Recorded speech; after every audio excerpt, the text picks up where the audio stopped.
It was the piano music again. I laid on the mattress and stared at the empty bowl right next to my face. Oh, okay.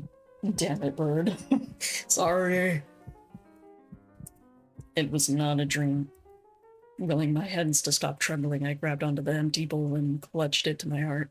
But to be fair, like, when you're given or put in a situation like this and this is all you got, it's hard not to be grateful, you know?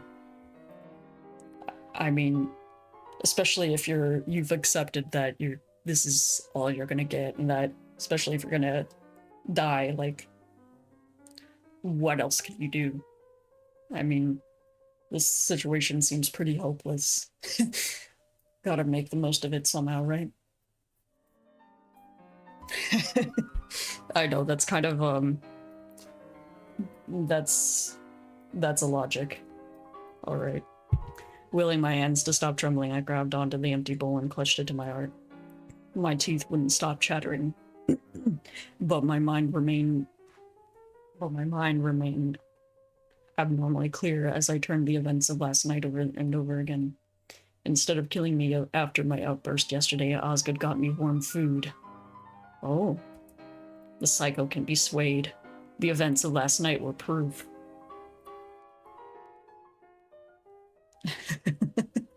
Whoa.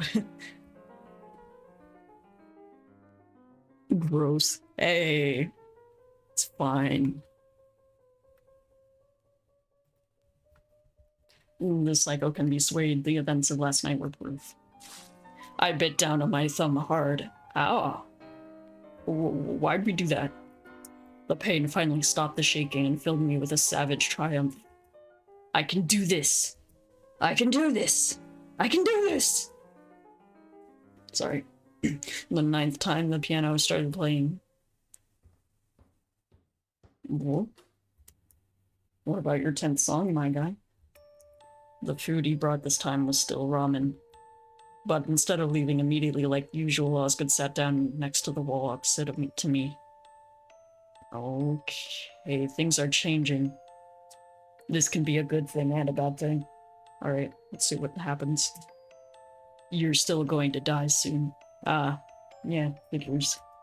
I smiled at him sweetly as if nothing had happened. You made your point quite clear yesterday. I already ordered some clothing. It should take a few days to arrive. My smile slipped for a second, but Osgood was too busy looking away from me to notice. That's very kind of you. Thank you. The conversation fell silent after that. He seemed to be lost in his thoughts.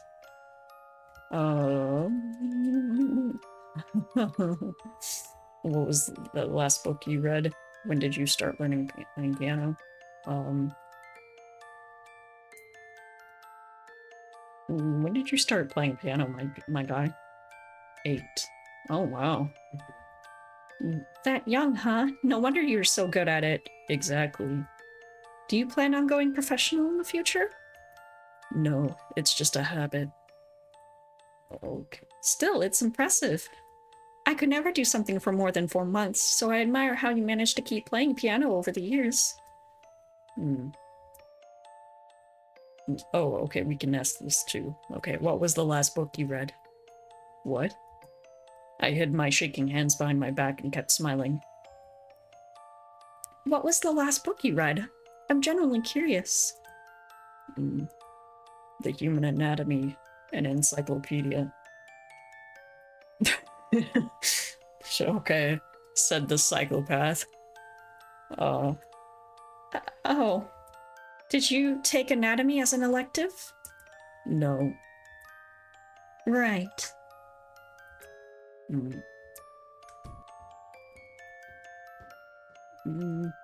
That wasn't too bad. I can do this. I can do this. Now I just have to get myself together before he comes back. Oh, okay. Let's see.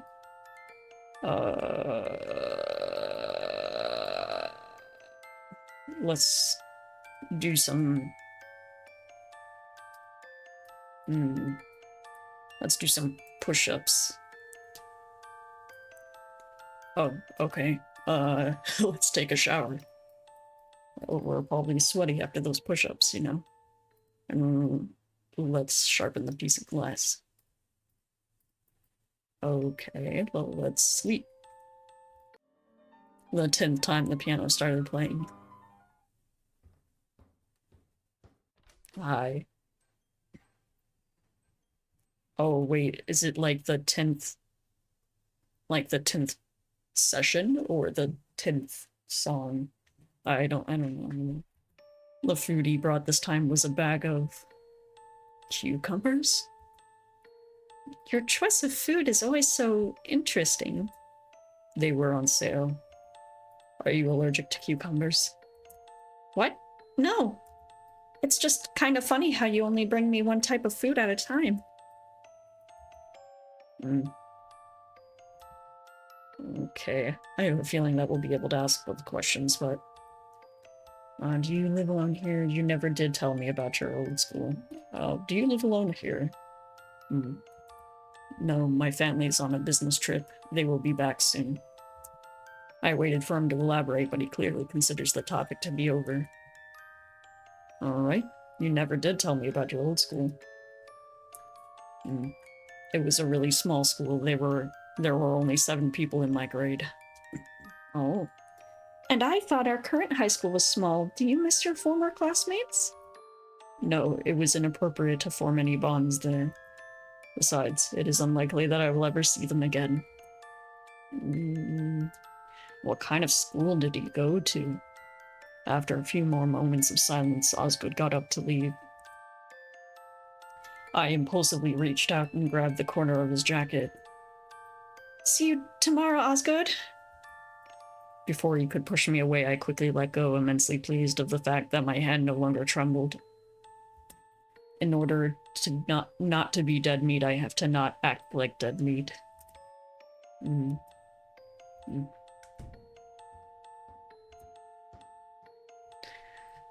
Alright, let's do the same. Let's do a routine here. Do some push-ups. Take a shower. Sharpen some glass. Well, oh. The 14th time the piano was playing. The food of choice this time was apples, nacho chips, and... gummy bears! Oh, I'm a gummy bear. I'm a gummy bear. Okay, sorry. I ripped open the plastic bag of gummy bears and held it to Osgood. Want some? He looked at me as if I was offering him a dead animal of some sort. I mean, technically we are offering, like, I believe, yeah, gummy bears have, like, gelatin in them, so it's, like, bone, animal bone stuff. I don't know how to explain it. You can tune a piano, but you can't tune a fish. Fours. What the heck? What brings on the dad jokes? What's the occasion? He looked at me as if I was offering These are my favorites. Thanks.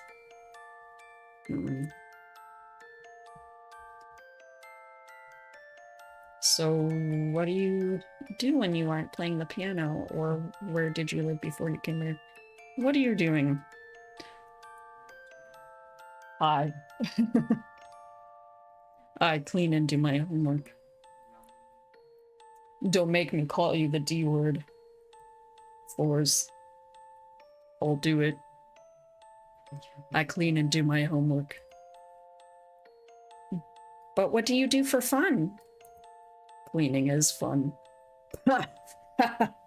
Yeah, he's a monster. Besides, this place is large and Bancroft didn't have time to hire any maids. Gross. Yeah, that's right. You better watch it.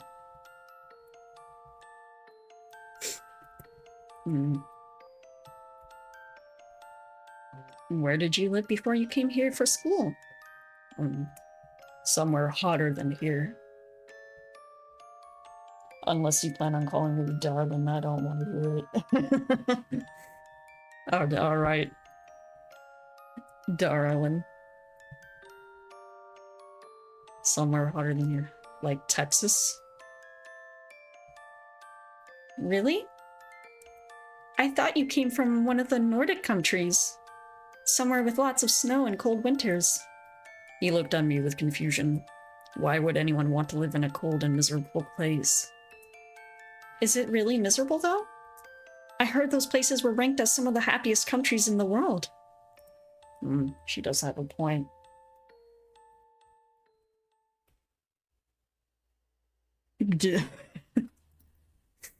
Oops. Alright, Osgood looked absolutely stunned at the revelation and spent the next 15 minutes or so stewing over the fact. The innocence on his face was startlingly genuine.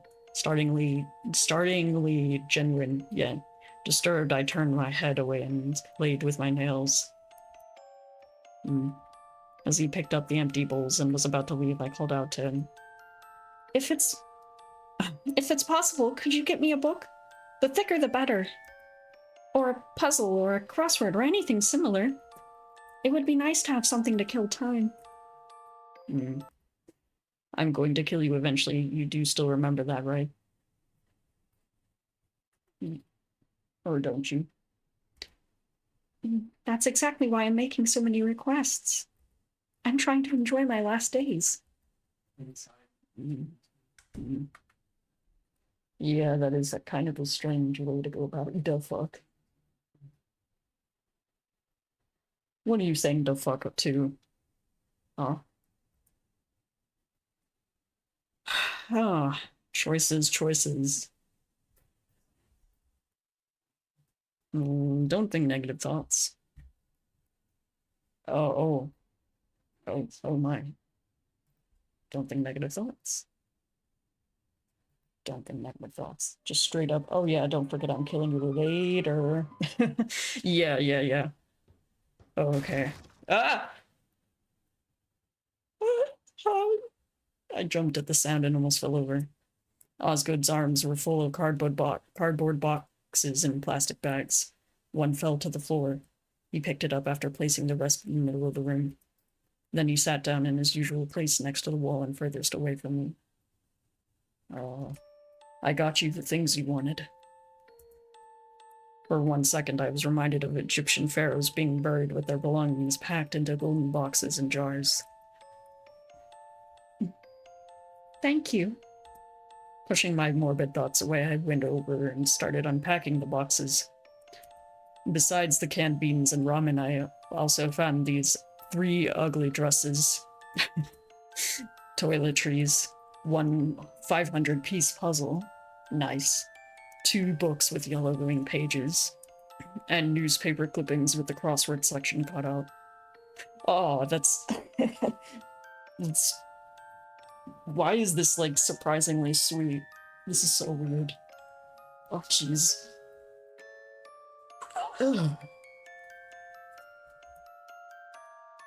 I examined the books more carefully. To my surprise, they were romances. Are these books yours? No, I found them in the basement. They probably belong to Milton. Your brother reads romance for fun?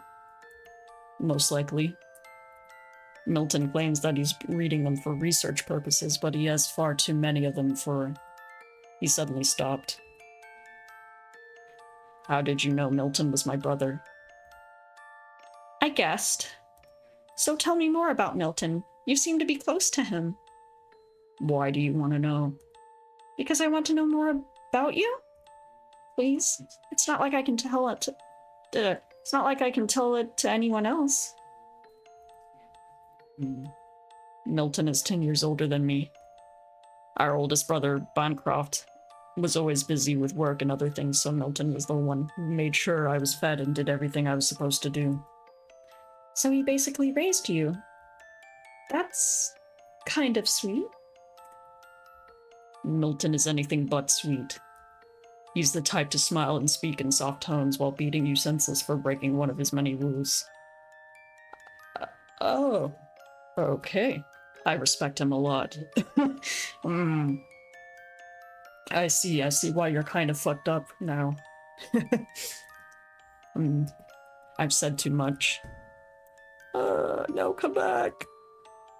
After he's gone, I lay down on the carpet among the packages and stared down at the ceiling, replaying the dialogue and dissecting every word over and over again.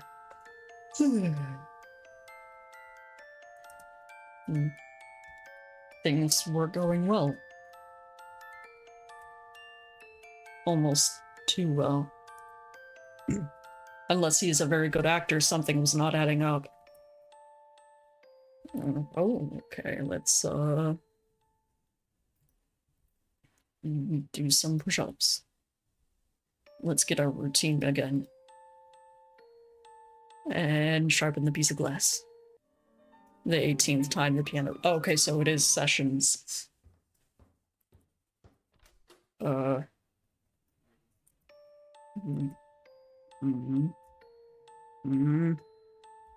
Is the book that good?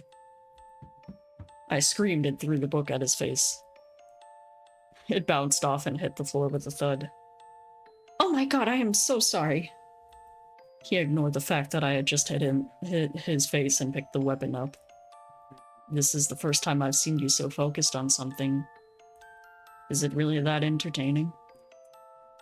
It's not just entertaining. It's wild. Oh boy. This is the first time I read a romance novel where the main love interests are the heroine's angry stepson, a scam artist, and the heroine's obsessed half-brother. Oh my god. This is... interesting. Sounds like garbage. You know what, Osgood? You might be right about that. It's one huge dumpster fire, but that's what makes it so entertaining.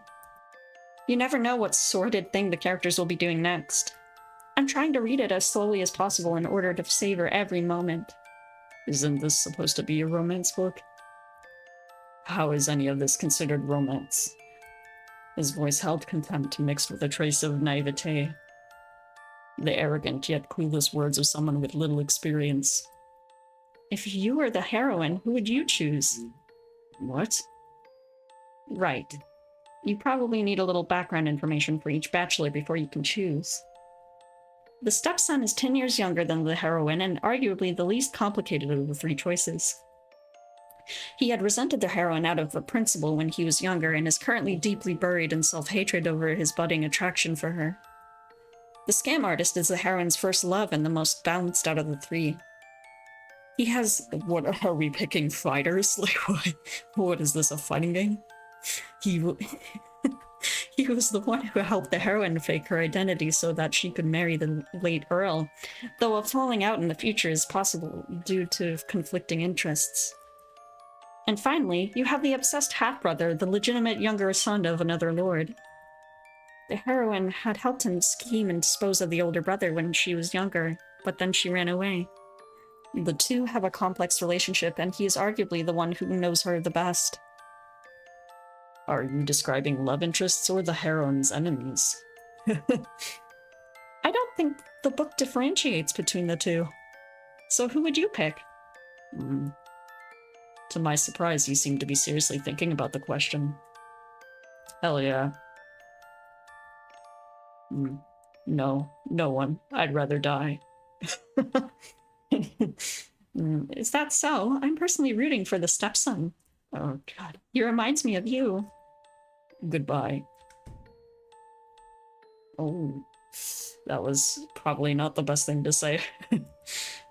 As soon as the door closed, I buried my face into my palms and tried not to scream. No, I shouldn't be frustrated. This was progress. Yeah, I guess it was somewhat progress. He would have left without a word before. I need to believe. Let's sleep. Alright, now let's do some push-ups. Let's take a shower. Oh. It reminds me of you. Oh. Oh, what? What was that reaction? Oh, he's getting the feelings for us, the feelies. I was busy categorizing the pieces of the puzzle on the ground when Osgood entered. 3 sheets of crossword puzzles lay unfinished beside me. Oh good, you came just in time. Want to help me finish the puzzle? Don't you think you are a little bit too relaxed? No shit, Sherlock. I'm faking it till I make it. Yes, I'm going to die soon. Help me, please? It's going to take forever if I try to finish it alone.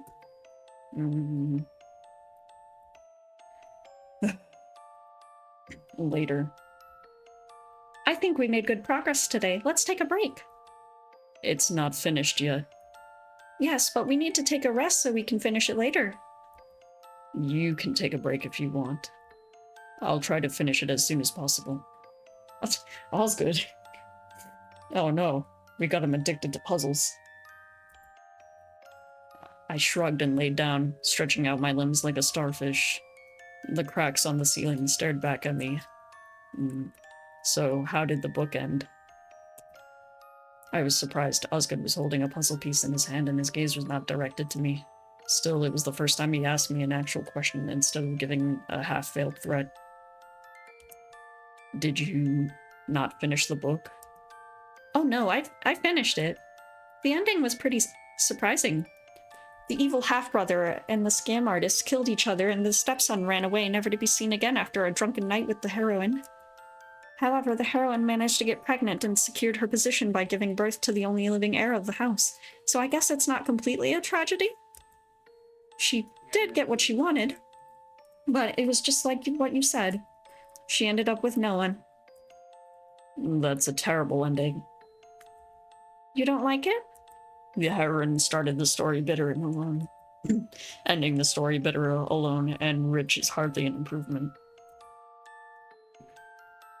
He went back to focusing on the puzzle. I turned my head to observe him more closely. The artificial light coming from the ceiling lights softened his features while his thick lashes hid the coldness of his eyes. Hey, Snowfield. At this moment, he looked so much like a normal high school boy, I could even convince myself to forget who he actually is. Got home like 2 hours ago and fell asleep. Nice, how was your nap?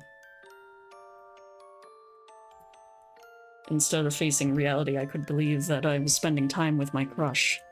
A stoic guy who talked about romance novels with me and was serious about puzzles. And I needed to believe. I wanted to believe. Great, that's good. Good. I wanted to believe in it so badly that I held my breath when looking at him, afraid that even the smallest of movements could shatter the illusion. And I needed to make Osgood believe too. I don't know if we want that. I mean, oh, hello. Hello. Peace. No.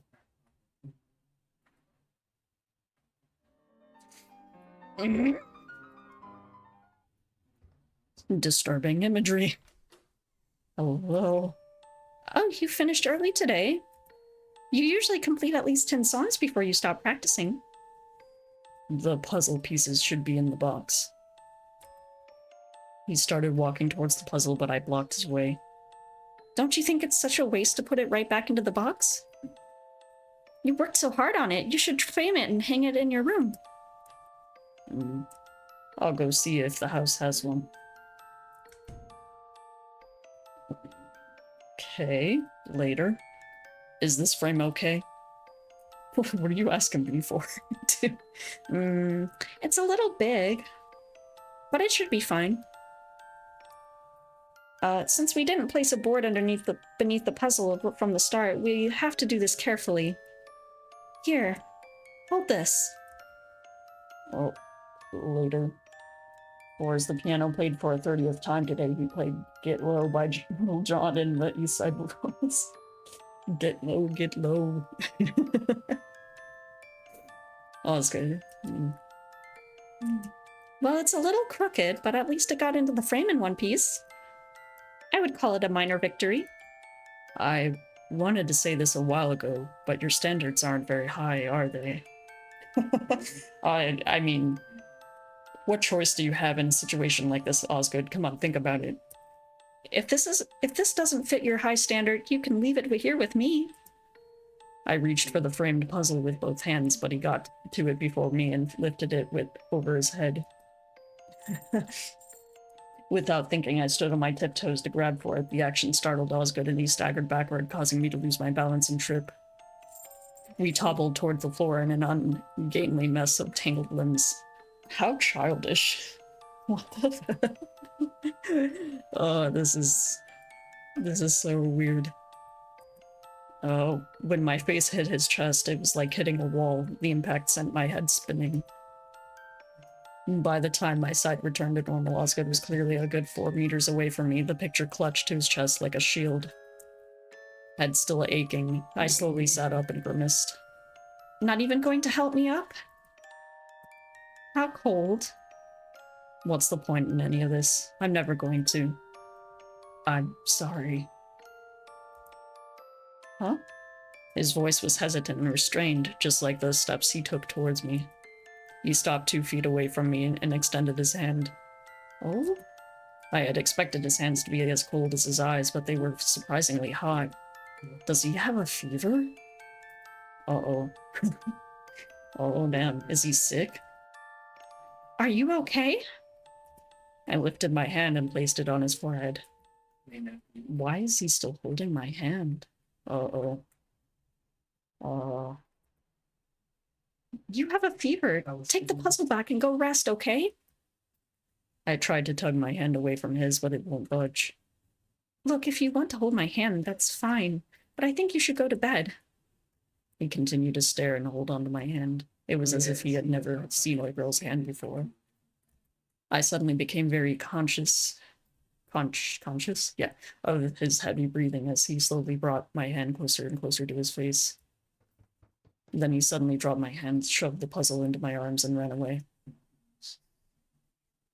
And we got another weird one, guys.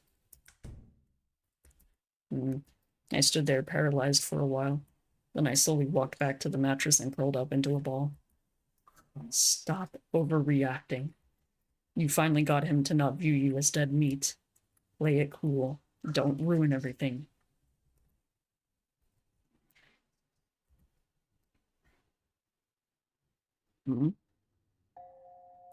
This is trash. I don't understand why you read these romance novels, Milton. Or read these. Of course you don't. Oh. Of course you don't. If you can understand the charm of these novels, then you wouldn't still be single. Romance is overrated.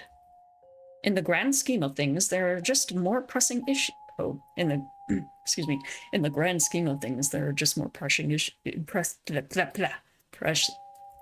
Jesus Christ, hold on.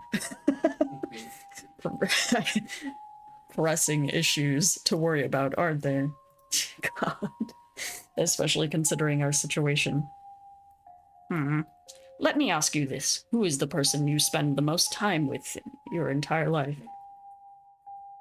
Your parents? Your children? Your siblings? Your friends? Wrong. It's your partner. Your parents will die. Your children, friends, and siblings would all eventually go off to find their own significant other. When it comes down to it, it's your partner who will be the one to stay when all the others are gone.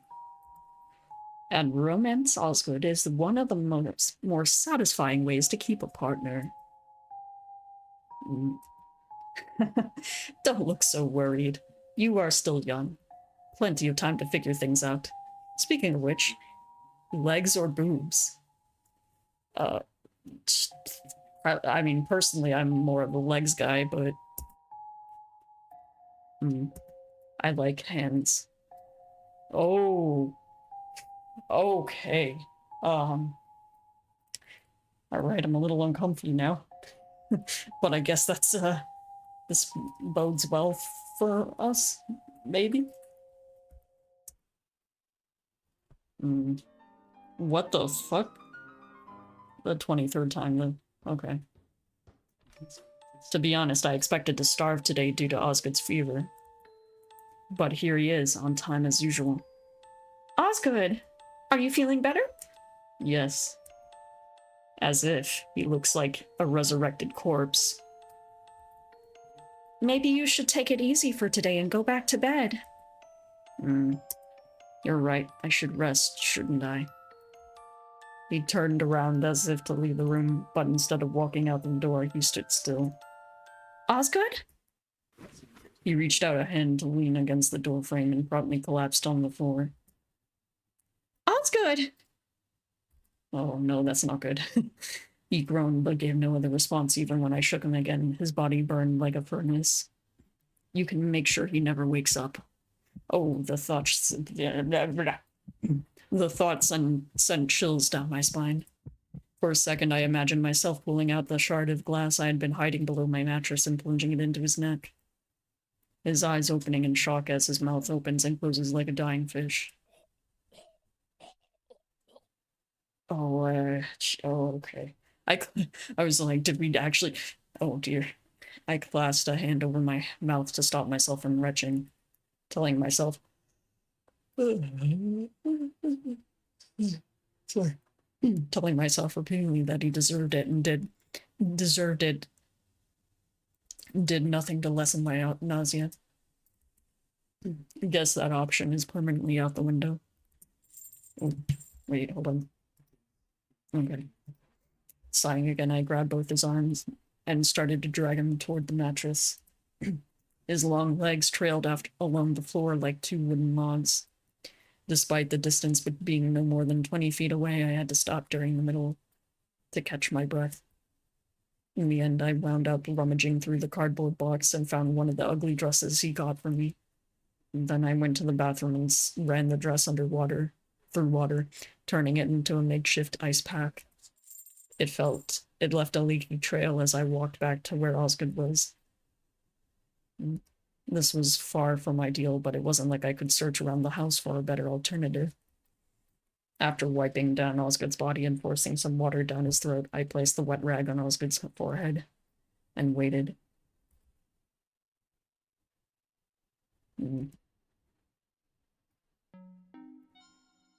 Oh, my head. Dad, you're up! Do you feel okay? I'm fine, sweetie. Could you be a darling and get me a glass of water and a bite to eat? Thanks, sweetie. You are a literal lifesaver. Should we start cleaning up? The people last night left a huge mess. Don't worry about it. Charles will take care of it. Mr. Buchanan wasn't happy about it last time. You worry too much, Camille. Charles might get upset about the party for a little while, but I'll make it up to him. He never stays angry for long. Now, where do you want to go for brunch? Camille? Osgood, you're up! How are you feeling? Better. The wet dress that I had placed on his forehead now lies beside the pillow. He peered down at it as if it might move at any second. Thank you. Yeah, no problem. You were talking in your sleep earlier. You and your father seem close. Oh, we got along fine. There was an awkward pause. We were now both in uncharted water. Eventually, Osgood spoke. I'm sorry, you don't have to talk if you don't want to. No, it's fine. I just haven't talked about him in a while. My dad was a model who didn't really make it big, but he was really kind and spoiled me a lot. He died a few years back from a car crash, though. The discomfort was apparent on Osgood's face, and he opened his mouth to mumble of half apology. I waved my hand to shush him. No, don't apologize. I miss him, but Dad fretted over every wrinkle and gray hair. Living to a ripe old age was never really on his agenda. Oh, damn. It wasn't really on my agenda, yet here I am. What about you? What were your parents like? I don't really know them. Bancroft said that they went into hiding in the Middle East, but Milton tells me they are dead. I see.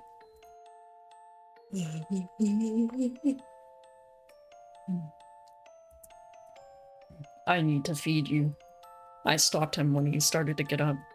It's fine. I won't starve to death if I don't eat right away. You should rest for a bit longer. He tugged his jacket back. You shouldn't skip meals. Well, yeah, if I want to live, but are we making progress here? With that, he left his posture stiff like a soldier going off to war. When Osgood came back, he had so much food in his arms that it was falling out. Chips, instant noodles, raw vegetables, and fresh fruits, and a large family pack of assorted candies. There was even a random baguette. A random baguette. Instead of placing them in the middle of the room like he used to, he brought the food to me, bending down to lay each item down one by one around me, like giving offerings at a temple. I see. Okay. Bye. If he could still play the piano without missing a note, then he should be fine. Right? The 29th time the piano started playing. Here's the rest of Milton's collection. It's all romance? It's the only thing he reads.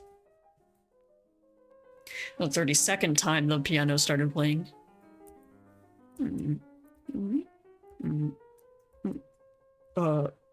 Do you need something? No. Okay. Guys, it's getting weirder. Osgood, clasp your hands together like this. It's a personality test. How you are placed is supposed to reveal whether you are outgoing, responsible, or a perfectionist. And according to this personality test, you are an outgoing and smooth person? Wait, that can't be right. The 39th time. What's this? It's supposed to be an omelet. Oh, wait, did he cook for us? Aw. It's your first time cooking, isn't it? Oh, it's... no! I mean, I'm totally not falling for him. The 41st time the piano started playing. Is there something on my face? No. You tend to stare at me a lot, you know. It's only fair that I ogle back at some point. The piano played for the 45th time. I'm fairly certain we moved into the Shrek soundtrack. Oh, Jesus. And so time melted into a continuous stream, made indistinguishable by the countless meaningless activities that filled each day. Before I realized it, the size of my world had shrunk to the size of a single room, and Osgood was the only other inhabitant. Excuse me. It was a slow sort of suffocation, a leaden dread that would sneak up your back and wrap itself around your neck when you were all alone. It was as if your body was no longer your own as you slowly sink to the bottom of the ocean. I am ashamed to admit that I had screamed into my pillow on more than one occasion when no one was looking, venting my hysteria and exhausting myself to feel alive. That's totally reasonable. That's a mood. Ever since he collapsed, Osgood seemed to start treating me like a human being finally. Unfortunately, his fever never went away. Hold on.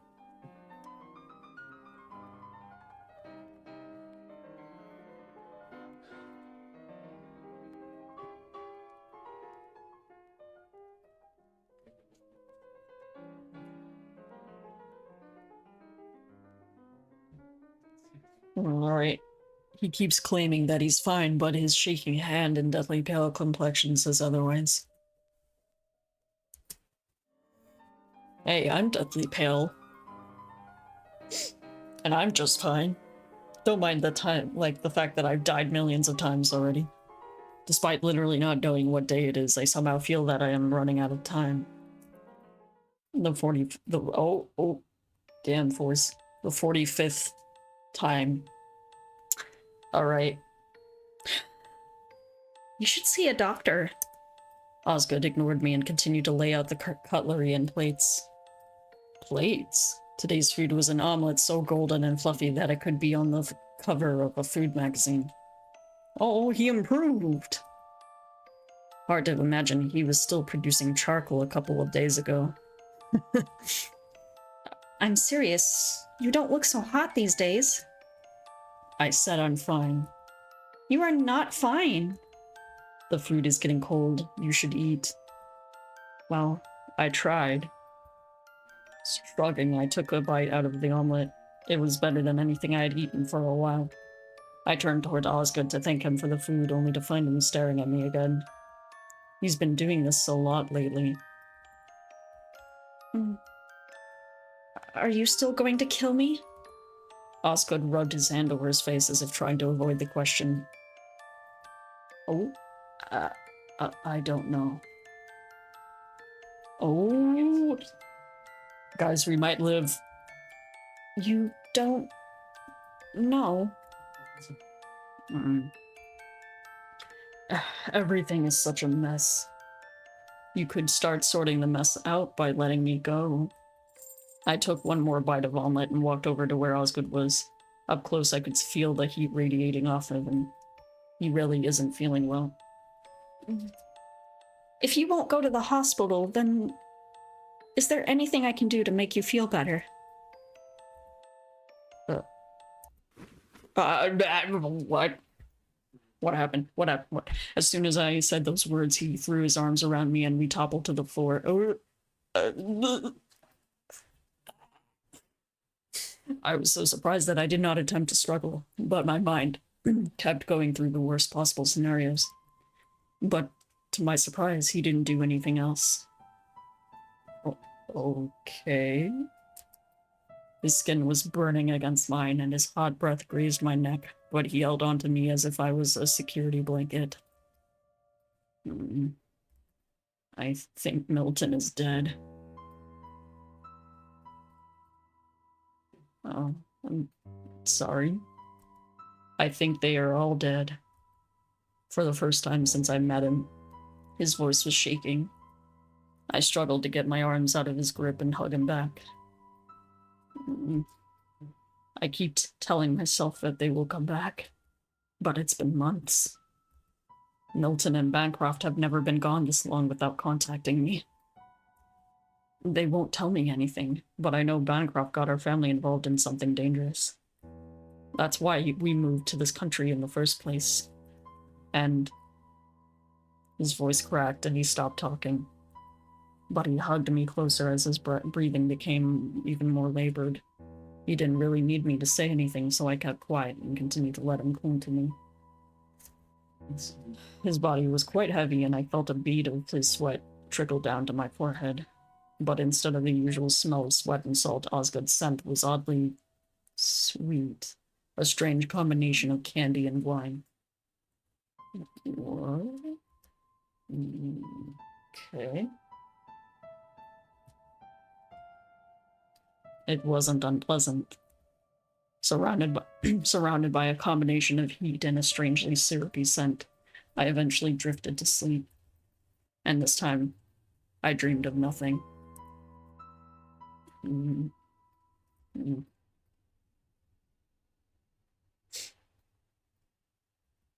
When I opened my eyes, I was greeted again by Osgood's face inches away from mine. Instead of hugging me, the only things that were touching were the tips of our fingers. He quickly pulled away once he realized that I was awake.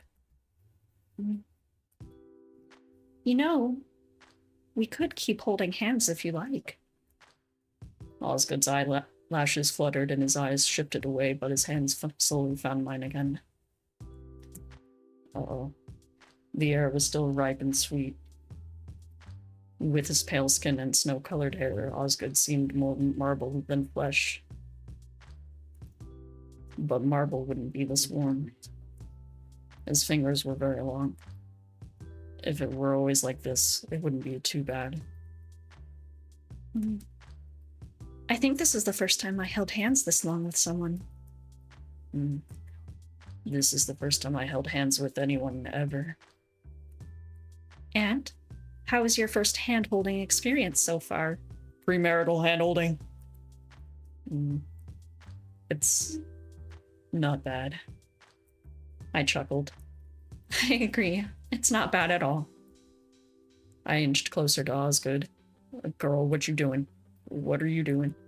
His eyes briefly met mine before darting toward the ceiling again. The fan continued to whirl, sending small gusts of air cool air down. It did little to alleviate the heat. My hand was getting sweaty, yet Osgood didn't seem to notice or care. Do you want to kiss? Oh, yeah, okay, go off, I guess. My tone was carefully neutral and carefree, ready to play it off as a joke at a moment's notice if he removes his hand. That's a bad idea. Yeah, it is, I agree. Because my hair is too oily and my hands are sweaty?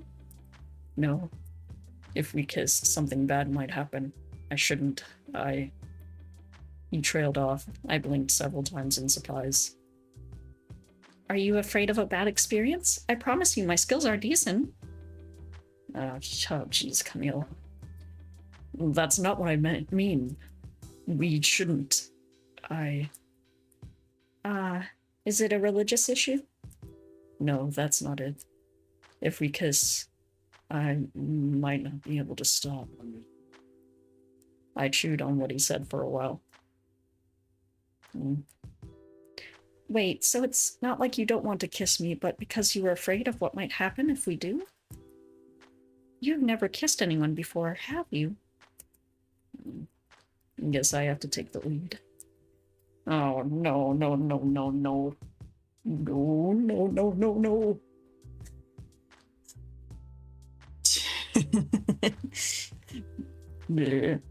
I gave his hand a squeeze before swinging my legs across his torso.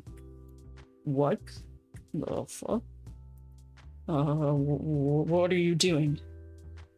Ayo. I'm going to walk you through the process of kissing and some other things. Some other things? Camille. No. Ayo. I bent over to brush his bangs away from his forehead. Close up, I was the only thing reflected in his eyes. Feel free to stop me if things become uncomfortable at any stage, okay? Yeah, that's right, Camille. Consent. Although, technically, I don't feel like you're truly consenting to this. I think you're doing this out of survival. But, so, bad, but also good? Question mark? Things are heating up in here. Yeah. I waited for a good 10 seconds for him to push me off or object in any shape or form. Then I cupped my hands around his face and leaned in to brush my lips lightly against his. After about 10 seconds of nibbling and light kisses, I stopped. See? That wasn't so bad, was it? I waited patiently for a response. Osgood stared back at me stupidly. It's stupid. I might as well be kissing a metal pole. Jesus Christ. That's enough excitement for today. I'll get off you right now. Before I could finish my sentence, Osgood grabbed my arms and pulled me towards him. I lost my balance and crashed my teeth against his. The pain caused me to raise my hand to cover my mouth, but Osgood was quicker and his mouth quickly found mine before my hands did. Oh, jeez. Yikes. It was sloppy and urgent, like a drowning man trying to raise his head above the water. There was a distinct taste of equal parts iron and sugar, the blood from my cuts mixing with the residue of the candy he ate. Everything was too hot, too sweet, too sudden, and too desperate, but I found myself not caring and losing myself in the heat of the moment. After all, wasn't this the reason I kissed him in the first place? To escape from the madness to more familiar territories. Just as suddenly as I began, it ended. Osgood's shirt was off, and his pants were halfway to his knees. Oh, Jesus. Ain't this your intro song? Yes, this is my intro song.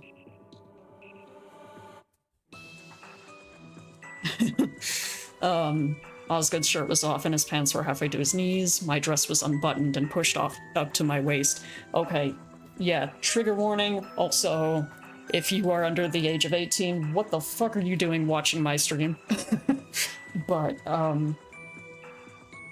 yeah. Otherwise, continue with caution, everyone. Buttoned and pushed up to my waist. We were both breathing heavily. His body is so large. Is anything else large?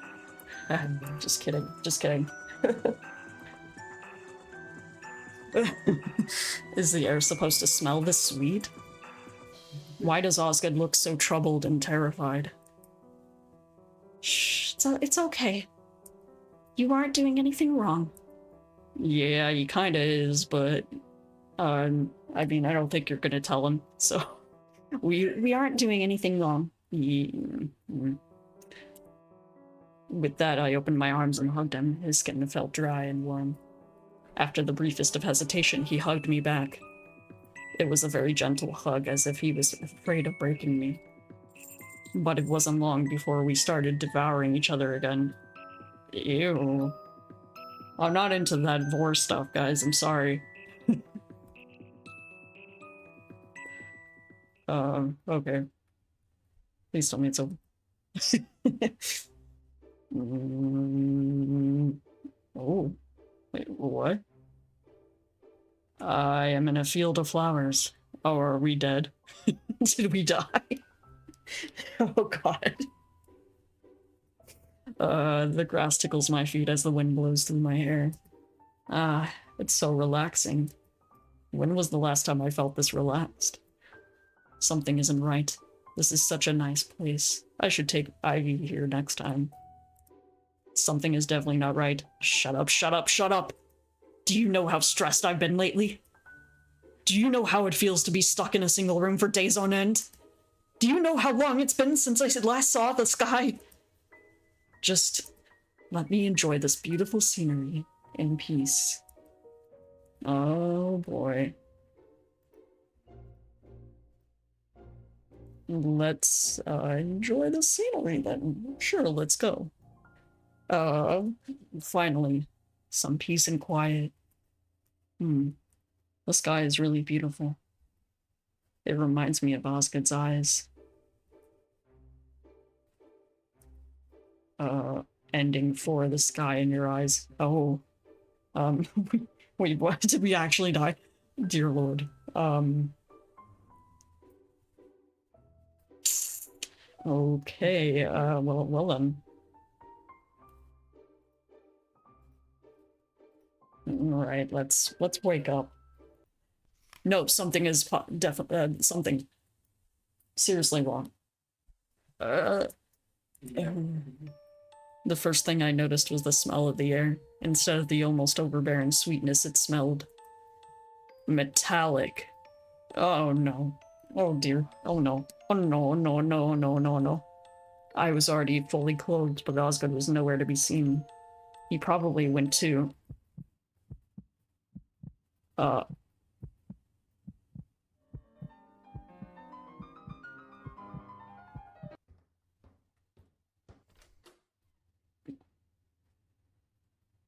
Ayo. Osgood, you have some explaining to do. You are awake. Osgood, what happened to my hand? Last time I checked, getting intimate does not cause your hand to magically disappear. What did you do to my other hand?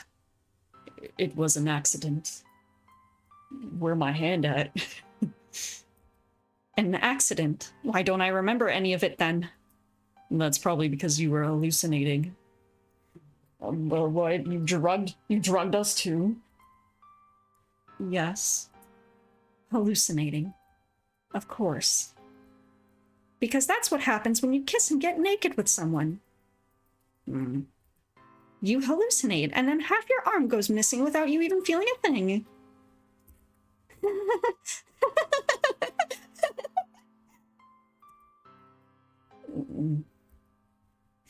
God damn it, that's good. Just tell me what you did with my hand. I'm sorry, I ate it.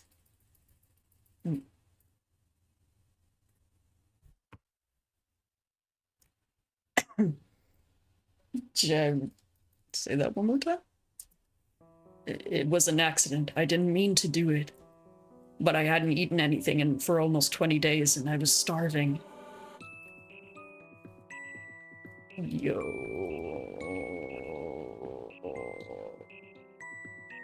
Okay.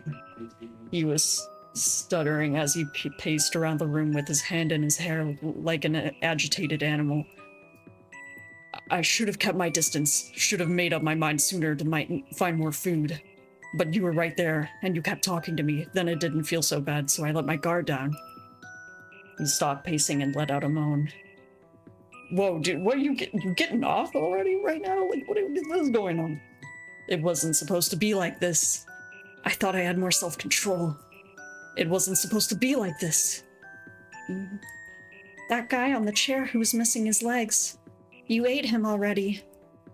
Osgood didn't answer me. I felt lightheaded. You're a cannibal. I'm not a cannibal. Wait. My guy. What are you then? You just said that you freaking eat humans. How are you not a cannibal? I said I'm not a cannibal. I was about to argue some more before I realized something. His abnormal body temperature, his unnatural scent. How I completely lost my marbles after kissing him despite him being completely inexperienced. Normal people don't be eating other people's hands. Yeah. My eyes darted to what remained of my left arm. The wound had already closed up, but the tissue scar was jagged, as if bit by a wild animal. Oh. I get it now. You aren't a cannibal. You aren't a cannibal because you were some sort of human-eating monster. Werewolf? The whole thing was so absurd that I started laughing. Or at least I think it was a laugh. The sound that came out of my mouth was a bit too harsh and shrill. It took me a while to realize that I was screaming. Oh, geez. The terror that had been building up in me ever since I came here. The bitterness of forcing myself to kiss up to someone. The regret over all my stupid actions in the past. Everything that I had been suppressing crawled out of my throat in a screech and clawed itself into the world. And the most terrifying thing was that I no longer cared.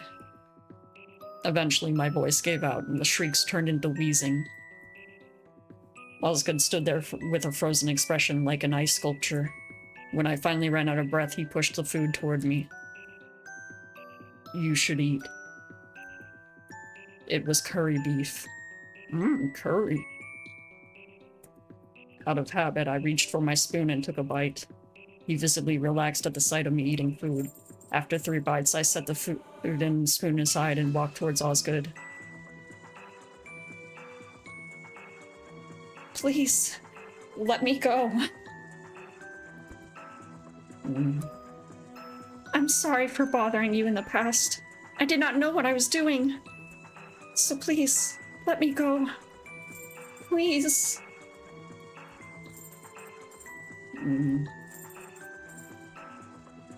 Having spent myself, I kept repeating those words over and over like a broken record. Throughout the entire process, he looked back at me with eyes like glass. He did not utter a single word.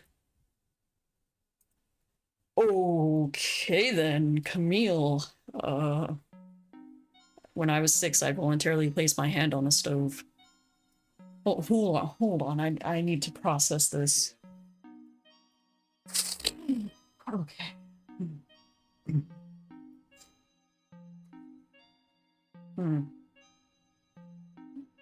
What? Yeah, precisely. Okay.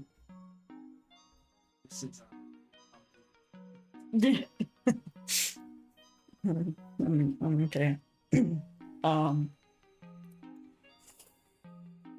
okay. All right, I think I'm ready. When I was 6, I voluntarily placed my hand on a stove. My stunt was inspired by Trish Johnson. One day during recess, she had broken her arm by accidentally letting go of the swing too early. The whole class gathered around the school gate to watch as Trish was carted away on a stretcher, all of us enraptured by the wailing of the ambulance and the shouting of panicked adults. Trish's mother came into the school with her jacket askew and her forehead creased with worry. When she found Trish, she held Trish's hand and kept smoothing away her hair and saying soothing words, no matter how annoying and loud Trish got. Carrying out the stunt with the stove as a 6-year-old took multiple steps. So, confirmed, we're not the brightest. We're not the brightest, the sharpest tool in the shack, you know. First, I was too short to reach the knobs that turned the stove on, so I had to drag a chair into the kitchen. Then I spent a good 15 minutes figuring out how to turn on the stove. Once I finally got my hand on the burning circle, the pain was so great that I toppled off my chair and hit my head. Oh. Yeah. After crawling up from the floor and spending another 5 minutes trying to turn the stove off, my hand was the color of a boiled lobster. My palm was covered with blisters. Feeling sufficiently damaged, I sat on the sofa and excitedly waited for Mom to come home. Mom? Unfortunately, Mom did not hold me close while stroking my hair. There was a lot of yelling about medical bills and insurance, and I spent the night in time out on the bathroom floor.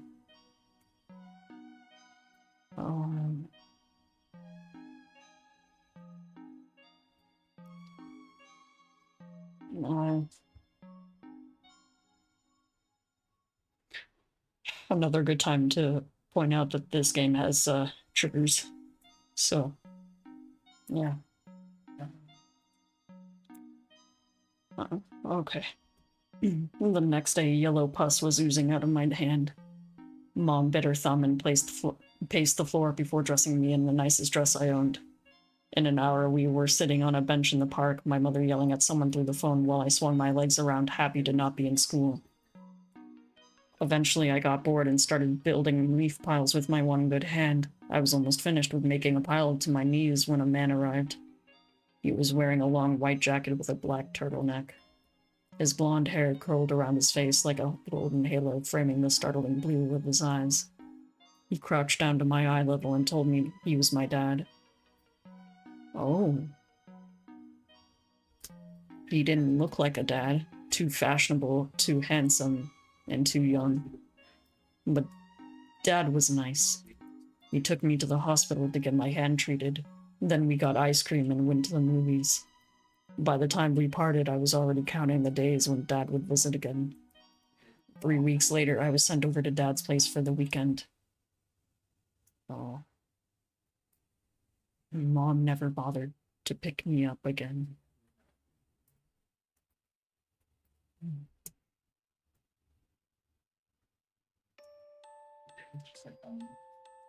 Oh man, I'm gonna start crying. Okay. Dad was a very easy person to love. When he walked into the room, he emitted so much charisma and lighthearted energy that people couldn't help but flock to him. So when he decided to direct his attention to you, you couldn't help but feel that you were as special and as special and well-loved as he is. When Dad was in the middle of an adoring crowd,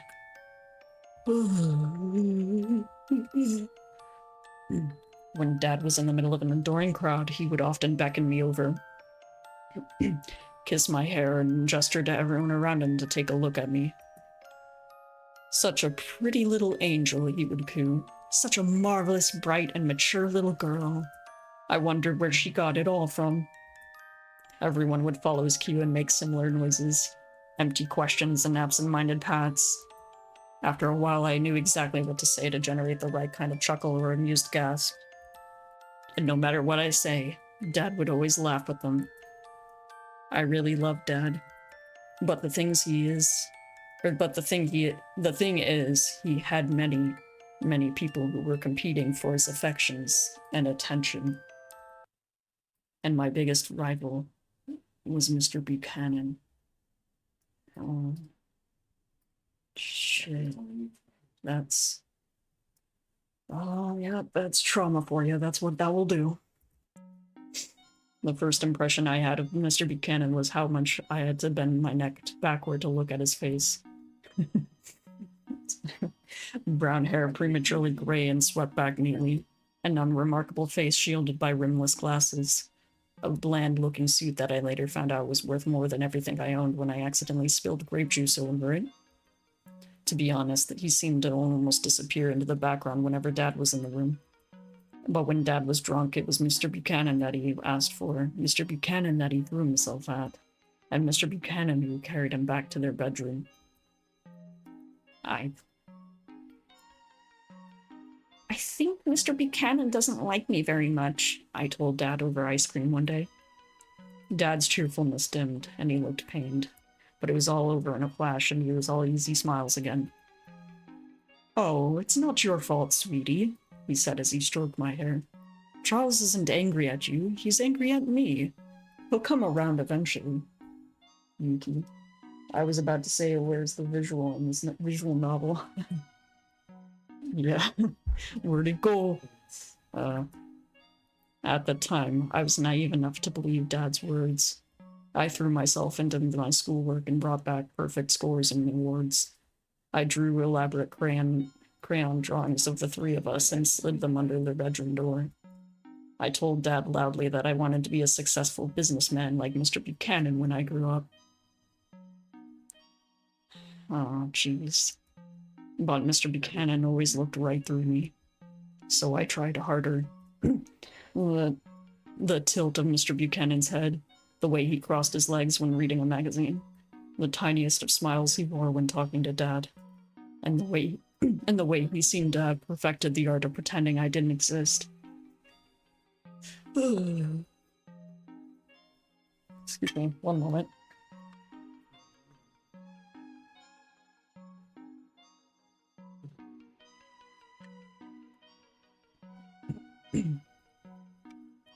Whenever I'm tired or anxious, everything he does is played on repeat as I agonize over every single detail.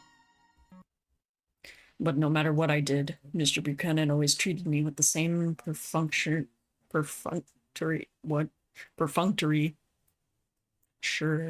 politeness as if I was a house guest that was there for a temporary stay.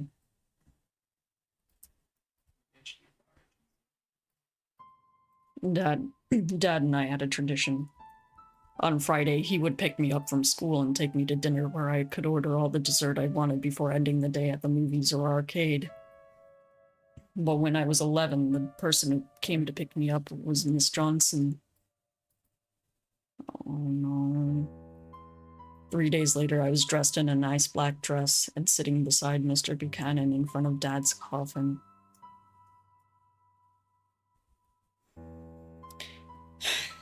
Everyone around us was sobbing and wailing, but the two of us remained quiet as we couldn't quite understand what was happening.